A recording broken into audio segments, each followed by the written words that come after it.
Middag, ek is Koert Steenberg van Wolf Equipment. Ons is trots om te kan sê, ons is 20 jaar in die mark. Ons het begin 20 jaar terug as Qualiprot, waar ons ontwikkel het om masjiene te begin verkoop.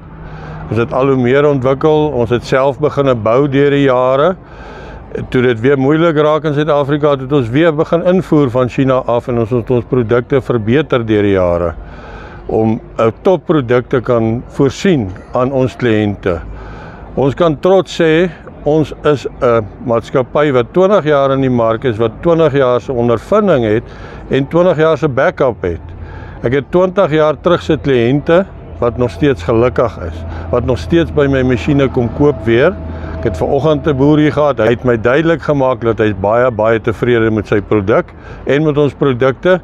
Dis hoekom ons bly ook direk in aanhandeling kom met ons kliënte. Ons wil weet, dit is wat ek doen huidiglik op Nampo. Ek verkoop nie meer self nie, maar ek vind uit by my kliënte wat wil hulle hê, wat wil hulle verbeter hê, en dan doen ons dit. Ons is in die posisie om dit te kan doen, omdat ons self ook deur die jare masjiene gebou het en ontwikkel het.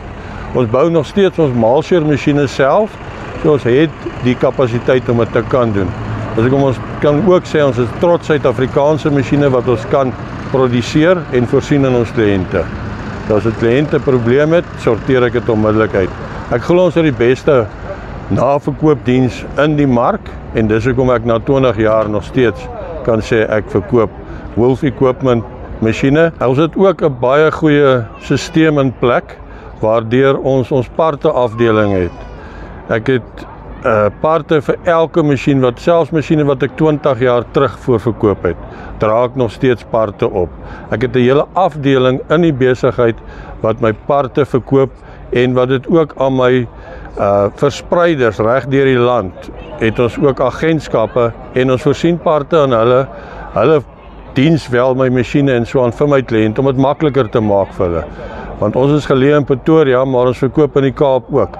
Ek verkoop in Angola, ek verkoop in Zimbabwe, Namibië. Ons verkoop aan al die mense omdat ons genoeg parte het in ons store om te kan voorsien aan al ons kliënte.